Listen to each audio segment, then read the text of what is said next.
ഒരു കുഞ്ഞ് ഉദരത്തിൽ കിടക്കുമ്പോൾ മുതൽ അതിന്റെ മാതാവുമായിട്ട് കമ്മ്യൂണിക്കേഷൻ തുടങ്ങും. അതിന്റെ മാതാവുമായിട്ട് കമ്മ്യൂണിക്കേറ്റ് ചെയ്തും ആ മാതാവിനെ വിശ്വസിച്ചുമാണ് മാതാവിലുണ്ടാകുന്ന വിരുദ്ധ ചിന്തകൾ, നെഗറ്റീവ് ഫീലിങ്സ് വരെ ഗർഭസ്ഥ ശിശുവിനെ ബാധിക്കും. അപ്പം ഈ ശിശു മാതാവിനെ പൂർണ്ണമായും വിശ്വസിച്ചാണ് ആ മാതാവിനോട് ചേർന്ന് കിടക്കുന്നത്. മനസ്സിലായോ? നീ എങ്ങും പോയി അബദ്ധമൊന്നും പറയാം. നിങ്ങൾ കറക്റ്റ് ട്രാക്ക് വരുന്നുണ്ട്. അപ്പൊ അങ്ങനെ വന്നപ്പം നമ്മൾ ചുമ്മാ കേട്ട് എന്തെങ്കിലും ഒരു കാര്യം മനസ്സിലാക്കി അത് ഗ്രഹിച്ചെടുക്കുക, അതല്ല വിശ്വാസം.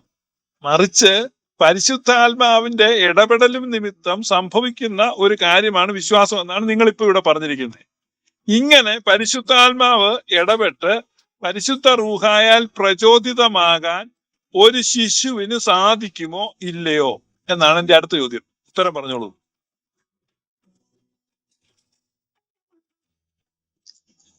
പരിശുദ്ധാത്മാവ് ശിശുക്കളുടെ മേൽ വരുമെന്ന് ബൈബിളിൽ ഒരിടത്ത് എഴുതി വെച്ചിട്ടില്ലല്ലോ. അപ്പൊ നിങ്ങൾ ബൈബിള് വായിച്ചിട്ടില്ല.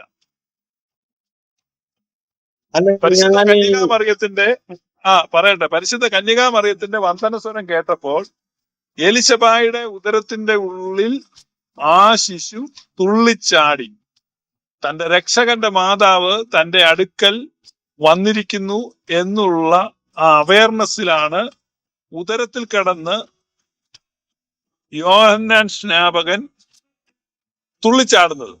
അത് സാക്ഷ്യപ്പെടുത്തുന്നത് ആരാണ്? എലിശബയാണ്.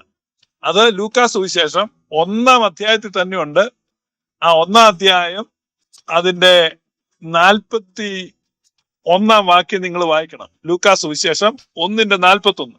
അവിടെ പറയുന്നത്, മറിയയുടെ വന്ദനം എലിശബത്ത് കേട്ടപ്പോൾ പിള്ള അവളുടെ ഗർഭത്തിൽ തുള്ളി, എലിശബത്ത് പരിശുദ്ധാത്മാവ് നിറഞ്ഞവളായി. അപ്പൊ മറിയയുടെ വന്ദനം അവിടെ കൊണ്ടുവന്ന 2 അത്ഭുതമാണ്. മറിയയുടെ വന്ദനം വന്നപ്പോൾ ഉദരത്തിൽ കിടക്കുന്ന പിള്ള തുള്ളിച്ചാടുകയും എലിശബത്ത് പരിശുദ്ധ റൂഹായാൽ നിറയുകയും ചെയ്തു. അപ്പൊ മറിയത്തിന്റെ വന്ദനം കേട്ടപ്പോൾ എലിശബത്ത് പരിശുദ്ധാത്മാവിൽ നിറഞ്ഞു. മറിയത്തിന്റെ വന്ദനം കേട്ടപ്പോൾ എലിശബയുടെ ഉദരത്തിൽ കിടന്ന ആ ശിശു തുള്ളിച്ചാടി. അപ്പൊ ഉദരത്തിലെ പ്രജയ്ക്ക് പോലും പരിശുദ്ധാത്മാവിനാൽ പ്രചോദിതമാകാൻ കഴിയും. വളരെ കൃത്യമായിട്ട് ഞാൻ തിരുവെഴുത്തി എന്നാ പറഞ്ഞിരിക്കുന്നത്. അപ്പൊ ഇതൊക്കെ നിങ്ങളെ ഒരു സ്ഥലത്ത് നിന്നിട്ട് ഇതൊന്നും നിങ്ങളെ പറഞ്ഞു തന്നിട്ടില്ല. നിങ്ങളുടെ കുറ്റമല്ല, നിങ്ങളെ പഠിപ്പിച്ചവരുടെ കുറ്റമാണ്.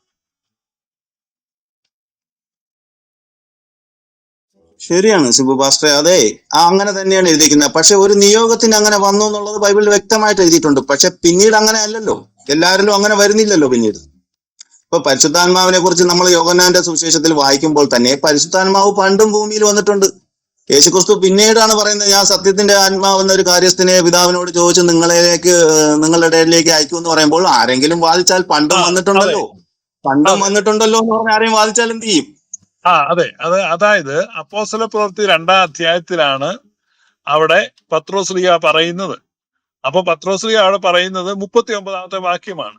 അപ്പോസ്തല പ്രവൃത്തി 2-ാം അധ്യായം 39-ാമത്തെ വാക്യമാണ്. അവിടെ വാഗ്ദത്തം നിങ്ങൾക്കും നിങ്ങളുടെ സന്തതികൾക്കും ആണെന്നാണ് പറയുന്നത്. വാഗ്ദത്തം നിങ്ങൾക്കും നിങ്ങളുടെ സന്തതികൾക്കും എന്നാണ് പറയുന്നത്. അവിടെ ആ സന്തതികൾ എന്ന് പറയുമ്പോ അതിന് മൂലഭാഷയിൽ ഉപയോഗിച്ചിരിക്കുന്ന വാക്ക് നിങ്ങൾ ശ്രദ്ധിക്കണം. അത് ടെക്നോയിസ് എന്ന ഗ്രീക്ക് പദമാണ് അവിടെ ഉപയോഗിച്ചിരിക്കുന്നത്. അപ്പൊ ടെക്നോസ് എന്ന് പറഞ്ഞു കഴിഞ്ഞാൽ ശിശുക്കൾ എന്നാണ് അർത്ഥം. ടെക്നോസ്. അപ്പൊ ടെക്നോസ് അല്ല പിന്നെ അവകാശിയായ ശിശു, അതിന് ഹ്യൂയോസ് പുത്രൻ എന്നൊക്കെ വരും. ഇത് തീരെ ശിശുക്കൾക്കാണ് ഈ ടെക്നോസ് എന്ന് പറയുന്നത്. അപ്പൊ ഈ വാഗ്ദത്തം ശിശുക്കൾക്കും കൂടി ഉള്ളതാണെന്ന് 1-ാമത്തെ സഭയുടെ പ്രബോധനത്തിൽ പത്രോസ് ശ്ലീഹ പ്രഖ്യാപിച്ചിട്ടുള്ളതാണ്. അതുകൊണ്ട് ശിശുക്കൾക്ക് വെള്ളം വിലക്കുവാനോ ആർക്കും സാധിക്കുകയില്ല. പ്രൊട്ടസ്റ്റന്റ് നവീകരണം വന്നപ്പോൾ, മാർട്ടിൻ ലൂതറിന്റെ നേതൃത്വത്തിൽ പ്രൊട്ടസ്റ്റന്റ് നവീകരണം വന്നപ്പോൾ പോലും മാർട്ടിൻ ലൂതറോ കൂടെയുള്ളവരോ 1500 വർഷമായി പരിശുദ്ധ സഭ നടത്തിപ്പോന്ന ശിശുക്കൾക്ക് കൊടുക്കുന്ന സ്നാപനത്തെ നിഷേധിച്ചിട്ടില്ല എന്നുള്ളത് നിങ്ങൾ മനസ്സിലാക്കണം.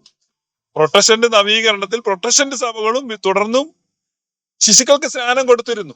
അതിനുശേഷമാണ് ഈ അനാബാപ്റ്റിസ്റ്റുകൾ വന്നിട്ട് മുതിർന്ന സ്നാനം മാത്രമാണ് ശരി എന്നുള്ള ഒരു ഉപദേശം കൊണ്ടുവരുന്നത്. അപ്പൊ ഇതൊക്കെ താരതമ്യേന പുതിയ ഉപദേശമാണ്. ഇതൊന്നും പരമ്പരാഗത ഉപദേശമല്ല, പൈതൃകമായിട്ടും പാരമ്പര്യമായിട്ടും ക്രിസ്ത്യാനിറ്റിയിലുള്ള ഉപദേശമല്ല. മുതിർന്ന ആളുകളെ മാത്രമേ മുക്കാവുള്ളൂ എന്നുള്ള ഉപദേശം.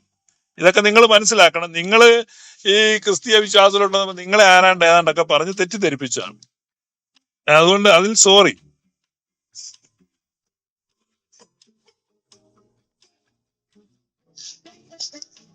ഷിബു പാസ്റ്റർ എപ്പോഴും ഞാൻ പോകുന്നു. അതാണ് നല്ലത്.